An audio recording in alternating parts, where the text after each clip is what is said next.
by the Honorable Sindh High Court at Karachi may graciously be granted and after granting leave to appeal,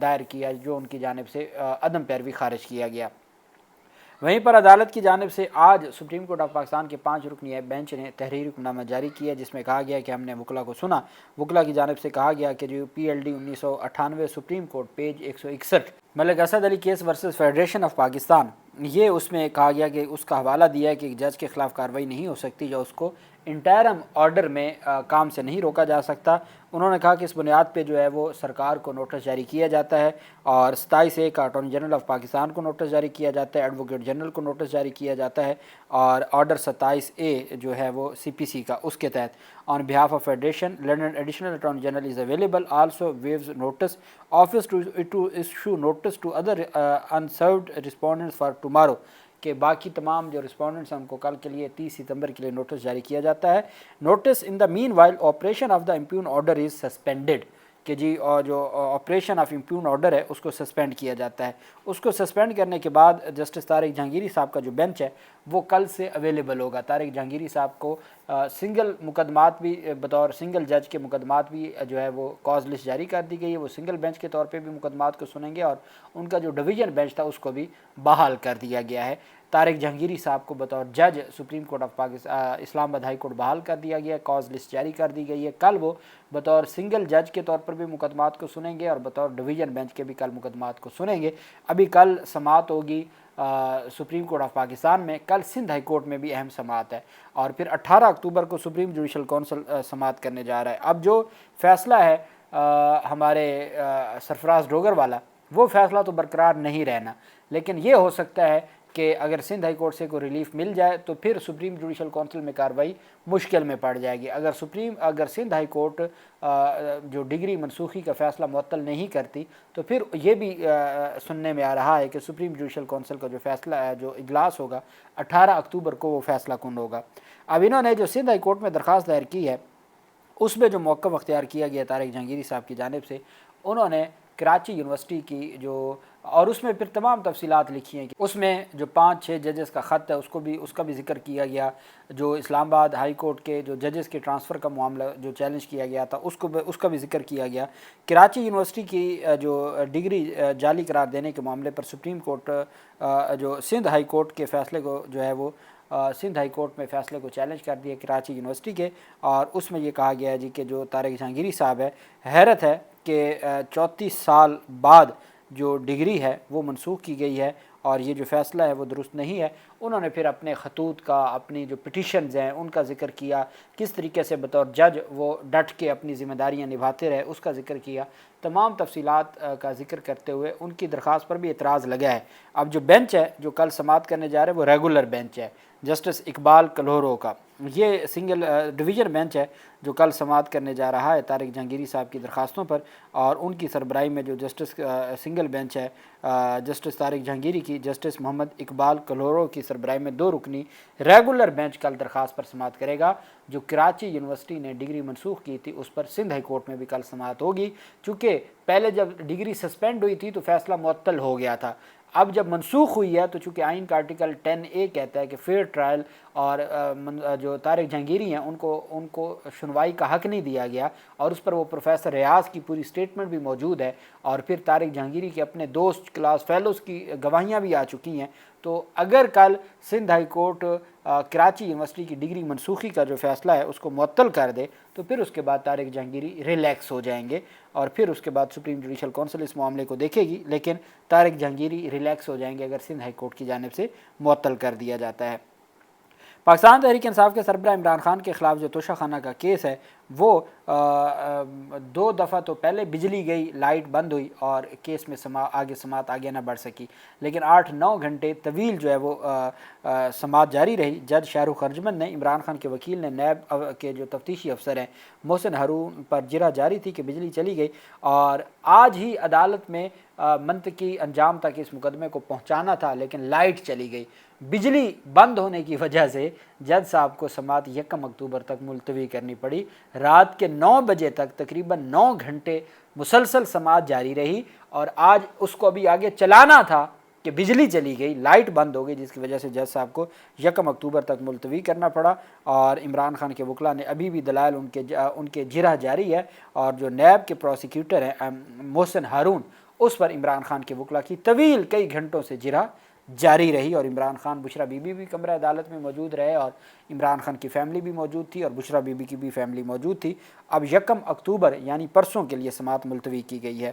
وہیں پہ سرکاری media کی جانب سے یہ تفصیلات سامنے دی گئی ہیں کہ عمران خان کو اڈیالہ جیل سے منتقل کیا جا رہا ہے۔ تمام سیاسی جو سرکاری میڈیا ہے، جب میں سرکاری میڈیا کی بات کرتا ہوں تو اس وقت کے تمام جو ہمارے نیوز چینلز ہیں، تمام ہمارے جو نیوز پیپرز ہیں، وہ سارے سرکاری میڈیا بن چکے ہیں۔ دنیا نیوز کی میں آپ کے سامنے خبر رکھ رہا ہوں، باقی تمام ٹی وی چینلز اور اس کے اوپر جو ہمارے میڈیا چینلز ہیں ان کے اوپر یہ تفصیلات آ چکی ہیں۔ میں آپ کے سامنے دنیا نیوز کی جو خبر ہے وہ رکھ رہا ہوں، میں اس وجہ سے ایک کو کوٹ کر رہا ہوں۔ وہ یہ ہے کہ عمران خان کو اڈیالہ جیل سے منتقل کیے جانے کا قوی امکان ہے۔ باوثوق ذرائع کا کہنا ہے کہ توشہ خانہ 2 کیس کا فیصلہ سنائے جانے کے بعد عمران خان کو کسی بھی وقت اڈیالہ جیل سے منتقل کیا جائے گا۔ راولپنڈی قاسم مارکیٹ کے علاقے میں خصوصی جیل تیار کر لی گئی ہے۔ جیل کے تمام انتظامات اور ضروری قانونی تقاضے بھی مکمل کر لیے گئے ہیں۔ عمران خان کے ساتھ بشرا بی بی کو بھی خصوصی جیل منتقل کیے جانے کا امکان ہے۔ خصوصی جیل میں 40 افراد پر مشتمل جیل عملہ 31 جولائی سے تعینات بھی ہو چکا ہوا ہے۔ خصوصی جیل کی ذمہ داری ڈی ایس پی پریزن کو سونپ دی گئی ہے۔ اٹک، چکوال اور جہلم کی جیلوں سے قریباً 40 افراد پر مشتمل عملے کا راولپنڈی بھی تبادلہ کر دیا گیا ہوا ہے۔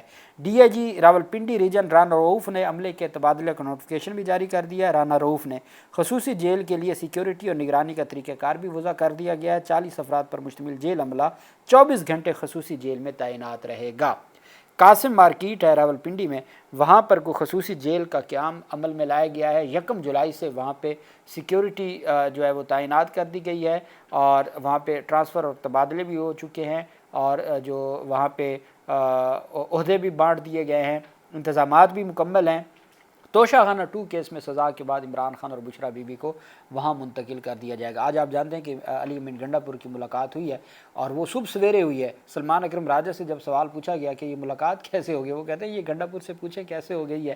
تو خیر 2-2.5 گھنٹے کی ملاقات تھی، اور ایک سینئر صحافی کی جانب سے یہ بھی کہا گیا ہے کہ عمران خان سے ملاقات کے بعد نصرت جاوید جو سینئر صحافی ہیں وہ یہ دعویٰ کرتے ہیں کہ عمران خان سے ملاقات کرنے کے بعد جو علی امین گنڈا پور کی عمران خان سے اڈیالہ جیل میں طویل ملاقات ہوئی، کہتے ہیں کہ جس کے بعد سے علی امین کے تمام موبائل نمبرز بند ملے۔ آخری خبر یہ آئی تھی کہ وہ خیبر پختونخوا ہاؤس گیا، جہاں انہوں نے اپنا کمرہ لاک کر لیا تھا کہ میں تھکا ہوں، لیکن پھر خبر آئی کہ وہ وہاں سے بھی چلے گئے۔ اطلاعات یہ آ رہی ہیں کہ عمران خان سے ملاقات کے وقت علی امین گنڈا پور پریشان لگ رہے تھے۔ وجہ یہ بتائی جا رہی ہے کہ عمران خان پشاور جلسے سے خوش نہیں تھے۔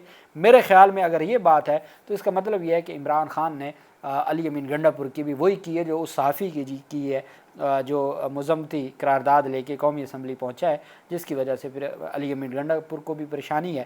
اور اب یہ بھی خبریں سامنے آ رہی ہیں کہ عمران خان کو اڈیالہ جیل سے منتقل کیا جا رہا ہے، اور یہ خود سرکاری ذرائع خود خبریں دے رہے ہیں۔ اللہ پاک پاکستان کا حامی و ناصر ہو۔ بہت شکریہ۔ اللہ حافظ۔ پاکستان زندہ باد۔